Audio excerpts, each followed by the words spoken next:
Beth loves the unique beauty of her cactus plants at home. She is intrigued by the otherworldly appearance of their coat of prickly thorns and unusual forms, combined with colourful and delicate flowers. Beth has wondered why she has felt so drawn to cactus plants. Fairies resonate with the frequency of love, and so whilst she is sleeping, they invite her to journey into the fairy realm to learn the wisdom of the cacti. Beth has a loving, open and joyful heart, and this is the key to being granted entry to the fairy realm. She enters the fairy realm in her spirit form, dressed in white. A horned fairy guardian called Sebastian peeks out from behind a cactus. He is guardian of this entrance to Faerie with his owl guide, Bowenta. Fairies and owls work together. Owls are the go-betweens of our world and Faerie. Sebastian sees Beth enter and whispers to her a fairy good luck charm. You enter, why? To learn from cacti. Hear wisdom they keep, wander with them while you sleep. Good luck on your quest, and we'll do our best to show you the way before break of day. Anita, the fairy dressed in pink, kneels in meditation by a cactus at the entrance to Faerie. She greets Beth and asks, "Why do you find the cactus so remarkable?" "They can survive in the harshest of conditions," Beth replies. "As you journey on," says Juanita, "notice the places that you can be more loving to yourself." Juanita suggests that Beth visits Dion, the lioness spirit. She has wisdom for you. Go talk to her. And she guides Beth on her way. Dion greets Beth and offers her wisdom. We lions hunt at dawn and dusk, which are fairy times, and therefore we are guardians of Faerie too. We survive and thrive like the cacti in harsh conditions.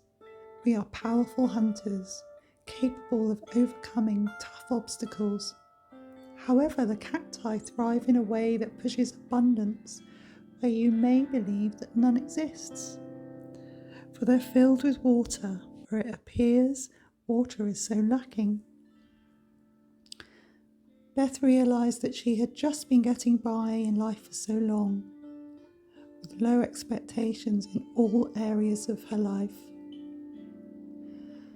Dion continued, "We are master teachers, honing our hunting skills from childhood.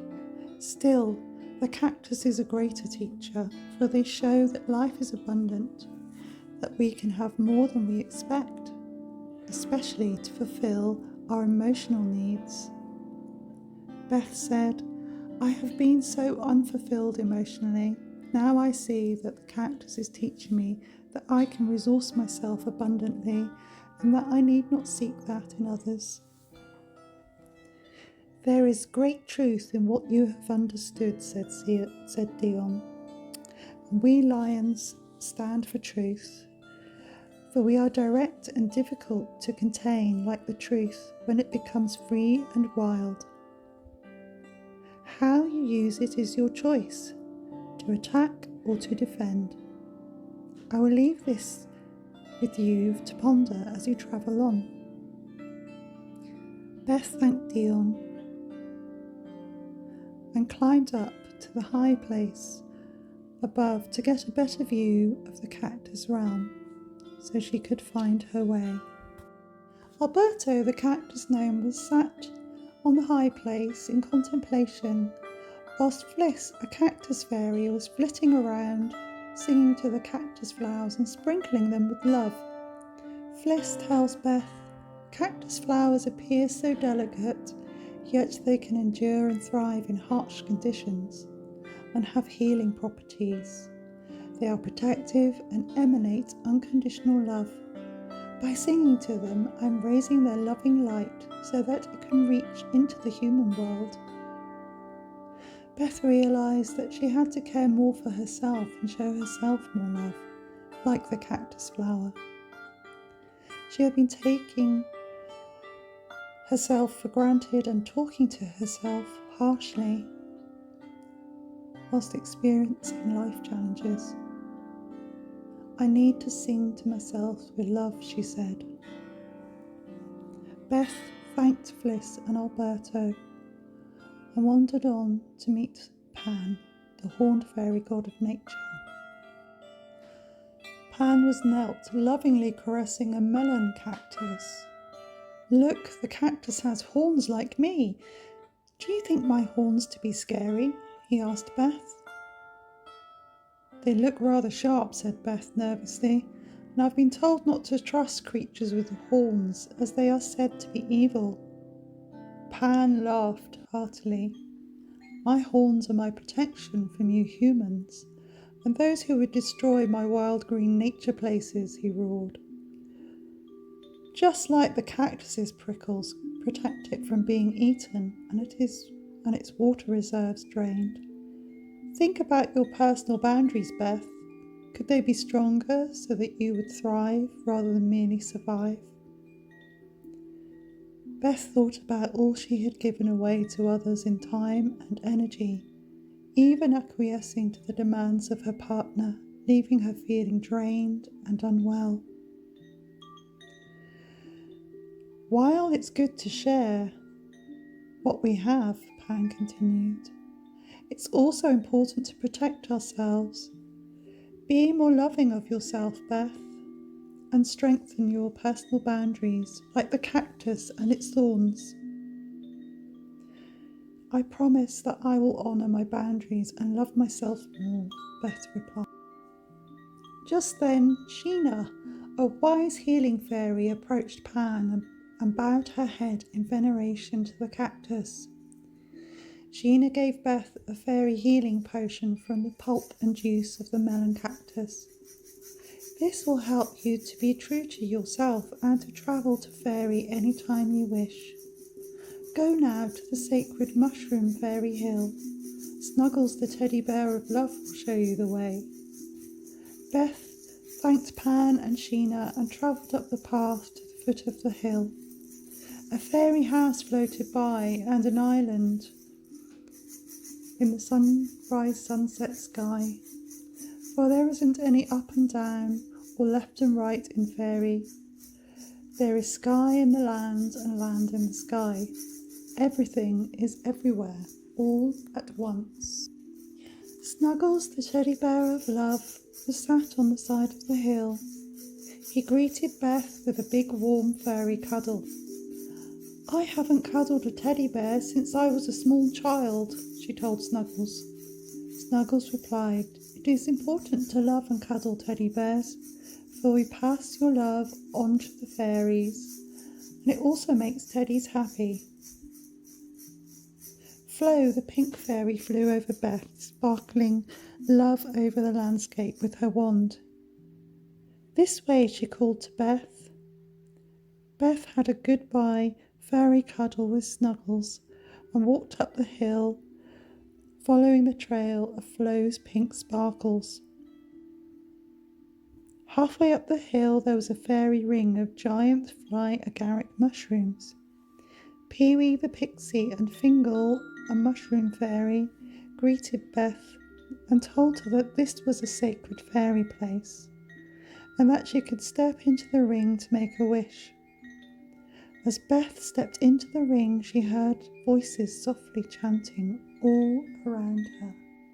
Beth wished to learn to love herself and for peace in her life after all the recent challenges she had faced. A feeling of deep calm came over her.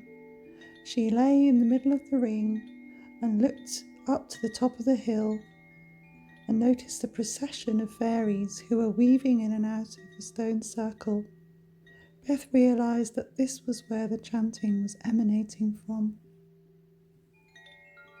Faerie the pixie told Beth, "The stone circle honours the fairy ring of fly-agaric mushrooms, which are incredibly sacred to the ecology and existence of all life. Both the cacti and the mushrooms help us to shapeshift into different forms." Beth noticed a few fairies nearby who had shapeshifted into cactus plants. "Perhaps I could change my appearance by shapeshifting," asked Beth.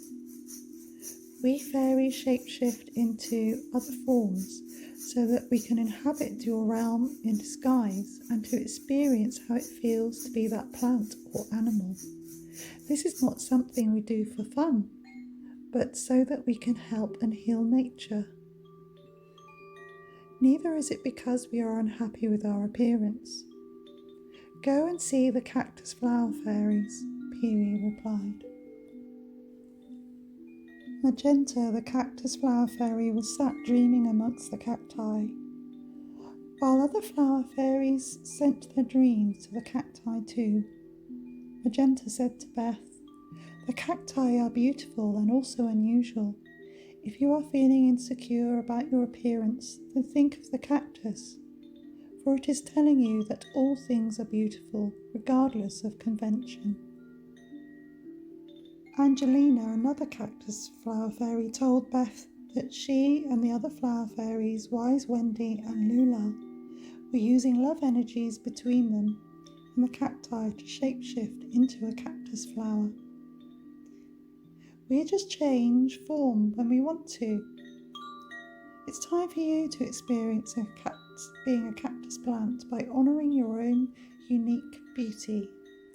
There is nothing ugly in nature. The fairies see the beauty of all creation," she said. "It's time for you to leave, Fairy, now," said Magenta. "The fairies in the middle place will show you where to go." "Farewell, flower fairies," said Beth, and she blew them a kiss. Beth wove her way through the cacti, passing two green fairies, Patrick and Barry, who were enjoying a snooze and a dream on the hallucinogenic cactus plant. They were small enough to lay between the prickles, so that the prickles became a source of protection and comfort. Eventually Beth reached the middle place. A few fairies sat lovingly embracing their potted cactus plants. There were two gnomes, Joshua and Bernard, a white fairy called Lily, Peter Pixie sat on a fly-agaric mushroom, and three other fairies beside him. All looked curiously at Beth as she passed, and she looked curiously at them. Joshua said, "They may be prickly, but just like prickly humans, are deserving of love and need love for growth. We fairies are curious about what you will do to help us to look after the cactus plants and the rest of the natural world. Will you partner with us in guardianship of the wild places?" "Yes, I promise," answered Beth. Joshua gently warned her, "A promise to Faerie is not to be taken lightly. I can see you have a true heart, though, Beth, and I know you will keep your promise. Now go to Arnold and he will show you the way out." Beth walked up towards a rocky cliff where Arnold, a fairy guide, showed Beth out of Faerie through an opening in the rocks towards the dawn rising sun. Beth slipped out into the dawn twilight and awoke back in her bed, full of the wonderful wisdom of the Cactus Fairies.